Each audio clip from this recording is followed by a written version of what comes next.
Good morning everyone. Today 23rd of December 2020 class 2 subject Bangla বই বর্ণ পরিচয়।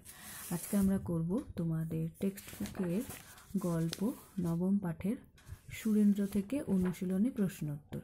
আজকে আমরা করব মৌখিক পর্বের প্রশ্ন 1 নম্বর থেকে 5 নম্বর পর্যন্ত।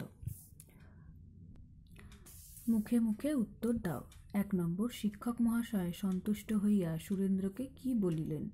শিক্ষক মহাশয় সন্তুষ্ট হয়ে সুরেন্দ্রকে কি বললেন?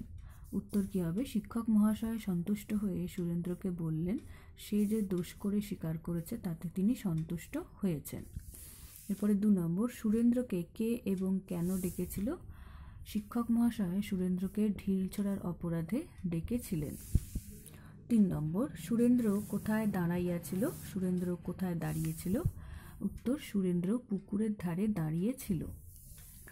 4 নম্বর, শিক্ষক মহাশয় সুরেন্দ্রকে কি করিতে নিষেধ করিয়াছিলেন? শিক্ষক মহাশয় সুরেন্দ্রকে কি করতে নিষেধ করেছিলেন? শিক্ষক মহাশয় সুরেন্দ্রকে কোনো জন্তুর গায়ে ঢিল ছুঁড়তে নিষেধ করেছিলেন। এরপরে 5 নম্বর, সুরেন্দ্র কেন রোদন করিতে লাগিল? রোদন কথার অর্থ কান্না। সুরেন্দ্র কেন কান্না করতে লাগলো? উত্তর, ঢিল ছোড়া যে অন্যায় কাজ এটা জানার পর সুরেন্দ্র কান্না করতে লাগলো। তো আজকের ক্লাসে আমরা মৌখিক পর্বের প্রশ্নোত্তর করলাম 1 থেকে 5 নম্বর পর্যন্ত। তো এই উত্তরগুলো তোমরা কিন্তু বাড়িতে খুব ভালো করে পড়বে আর মুখস্থ করবে। এরপর আমি এখানে কিছু বাংলা বানান দিয়েছি, এগুলো অবশ্যই পড়বে।